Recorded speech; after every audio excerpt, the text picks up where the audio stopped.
You bend over backward for them. You're always there, always available, always saying yes. And what do you get in return? Taken for granted, dismissed, treated like an option, not a priority. But here's the paradox that will shatter everything you think you know about human nature. The kinder you are, the less they respect you. The more available you make yourself, the less valuable you become. But the moment you walk away, suddenly everything changes. They text you, they call you, they notice you in ways they never did before. Why? Because you just activated one of the darkest truths about human psychology. A truth that manipulators have exploited for centuries and that most people will never understand. Today, we're going deep into the psychology of walking away. And by the end of this video, you'll understand why absence creates more power than presence ever could. Let's start with a story you'll recognize. Sarah has been dating Mark for 8 months. She's always available when he calls. She rearranges her schedule for him. She forgives his flaky behavior. She texts back immediately, every single time. Mark? He takes 3 hours to reply. He cancels plans last minute. He treats her like she'll always be there waiting, because she always is. Now meet David at work. He stays late without being asked. He takes on extra projects. He never says no to overtime. He's the first to volunteer, the last to complain.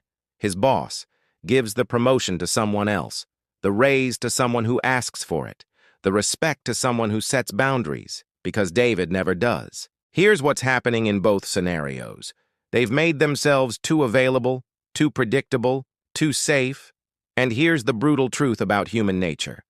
We don't value what we can always have. Think about it. The restaurant with no line versus the one you can't get into. The friend who always answers versus the one who's harder to reach. The person who chases versus the person who walks away. Which one commands more respect? You already know the answer, and it reveals something uncomfortable about how we're wired as humans. We mistake kindness for weakness. We confuse availability for desperation. We treat guaranteed things as disposable. But what if I told you this isn't a flaw to fight against, but a law to leverage? To understand why walking away works, we need to dive into the psychology behind human value perception. Carl Jung, the father of analytical psychology, spoke about individuation, the process of becoming who you truly are independent of others' expectations. Jung understood that people respect those who have a strong sense of self, who aren't desperate for external validation. When you walk away, you're demonstrating individuation. You're saying, I exist with or without you. And that terrifies people because most people are desperately seeking validation themselves. Niccolo Machiavelli wrote something profound in The Prince. It is better to be feared than loved if one cannot be both. Now, I'm not suggesting you should be cruel, but Machiavelli understood a fundamental truth about power dynamics. Fear, in this context, isn't about violence. It's about the fear of loss. When you walk away, you create the fear that they might lose access to you forever. Love without the possibility of loss is just comfort, and comfort breeds contempt. But here's where it gets interesting. There's a psychological principle called the scarcity effect. When something becomes scarce, it becomes more valuable. When something is abundant, it loses its appeal. Your constant availability makes you abundant. Walking away makes you scarce. Let me paint you 3 scenarios where this principle transforms everything. The friend who disappeared. Rachel had a friend, Emma, who was always the organizer, always planning hangouts, always reaching out, always maintaining the friendship. Rachel took it for granted. Then Emma stopped. No drama, no explanation. She just withdrew. Suddenly, Rachel found herself thinking about Emma constantly, missing her texts, wondering what she was doing. For the first time, Rachel started reaching out first. Emma had become scarce, and scarcity created desire. Scenario 2. The employee who set boundaries. James used to work 60-hour weeks, available on weekends, never said no to requests. His boss barely noticed him. Then James started leaving at 5 p.m., stopped answering emails after hours, started saying, "I'll handle that first thing Monday." Within a month, his boss was asking him to stay, offering him projects, treating his time as valuable, because James had made his time scarce. Scenario 3. The partner who stopped chasing. Lisa was always the one initiating conversations with her boyfriend, always planning dates, always being the emotional caretaker. She decided to stop, not out of anger but out of self-respect. Her boyfriend, who had grown comfortable with her constant attention, suddenly panicked. He started calling more, planning dates, asking what was wrong. Nothing was wrong. Lisa had to stop being abundant. But here's what's fascinating. In each scenario, the person who walked away didn't lose respect. They gained it. Why? Because walking away signals something powerful to the human brain. This person values themselves. This person has options. This person is not desperate. And humans are wired to respect strength, not weakness. Robert Cialdini, in his book Influence, talks about the contrast principle. We understand things in comparison to other things. Hot feels hotter after cold. Loud feels louder after silence. Your presence feels more powerful after your absence. The philosopher Arthur Schopenhauer wrote about the hedgehog's dilemma, the challenge of human intimacy. Get too close and you hurt yourself. Each other, stay too far apart, and you're cold and alone. Walking away isn't about permanent distance. It's about finding the perfect balance where you're close enough to matter, but far enough away to maintain respect. Most people never find this balance. They either smother others with their constant presence, or they distance themselves completely. The art isn't a strategic withdrawal. Now let's talk about the darker side of this psychology. Because while you've been trying to be kind and available, others have been using your nature against you. Manipulators understand the walking away principle better than anyone. They know that people who never walk away can be controlled. People who are always available can be taken for granted.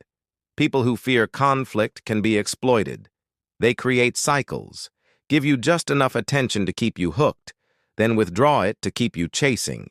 They make themselves scarce while making you abundant. It's a power game, and if you don't understand the rules, you'll always lose. Here's the manipulation playbook they use. They're inconsistent with their attention, hot and cold, present and absent. This creates what psychologists call intermittent reinforcement, the most addictive schedule of rewards. They make you work for basic respect. They train you to accept breadcrumbs while giving others the full meal. They know you won't walk away, so they push boundaries. They test limits. They see how much they can get away with. But here's what they fear most. The moment you understand your own power, the moment you realize you have the option to leave, the moment you choose your self-respect over their validation. Because manipulators need you more than you need them. They need someone who won't walk away, someone who will always be there, someone who will accept less than they deserve. The moment you're willing to walk away, you're no longer useful to them. You become their equal, or worse, their superior. Always available is not kindness. It's a prison. And a warden is your own fear of being alone. But here's the twist. Silence is often louder than words. Absence more powerful than presence. Walking away more impactful than staying and fighting. So how do you harness this psychology ethically and effectively? How do you command respect without becoming manipulative yourself? First, understand this. Walking away isn't about punishment. It's about self-preservation. It's not about making others suffer. It's about making yourself matter. Here are the practical steps. Audit your availability. Look at your relationships. Were you always the one reaching out? Were you always saying yes? Were you accepting treatment you wouldn't recommend to a friend? Those are the areas where you've made yourself too abundant. Step 2. Create healthy scarcity. Start saying no without over-explaining. Stop texting back immediately. Don't always be the first to call. Let others wonder about you for once. This isn't game playing, it's boundary setting. Step 3. Value your own time. If you don't value your time, why should anyone else? Start treating your schedule as precious, your energy as limited, your attention as a gift, not a guarantee. Practice strategic silence. When someone disrespects you, don't argue, don't explain, don't justify, simply withdraw. Silence forces them to fill the void, and in that void, they often realize what they've lost. Master the art of walking away. Sometimes walking away is temporary, a boundary, a reset, a way to recalibrate the relationship. Sometimes walking away is permanent. When someone consistently shows you who they are, believe them and act accordingly. The power isn't in the walking away itself, it's in your willingness to do it. It's in knowing that you'll be okay without them. Because when you stop fearing loss, you start commanding respect. Here's what happens when you apply these principles. People start treating your time as valuable because you do. They start respecting your boundaries because you enforce them.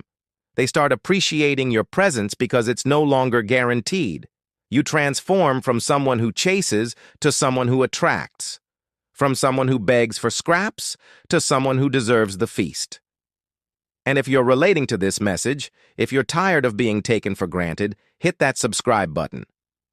Because we're building a community of people who choose self-respect over self-sacrifice. Let me leave you with this final thought. Every time you stay when you should leave, you teach people how to treat you.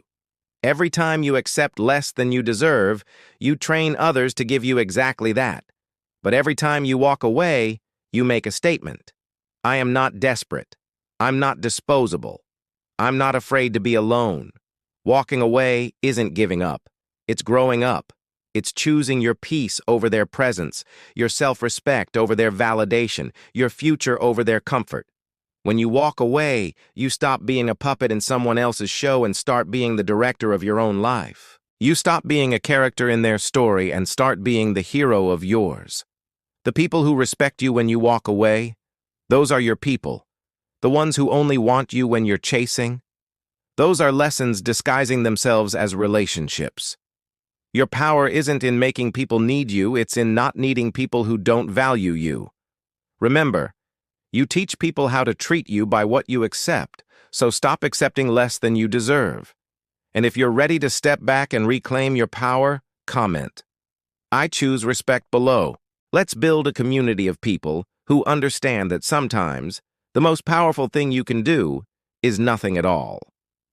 What's your story? Have you ever walked away and gained respect? Share it in the comments. Your experience might be exactly what someone else needs to hear. Subscribe for more psychology insights that will change how you see yourself and others. Because understanding human nature isn't just knowledge, it's power. And now you know how to use it.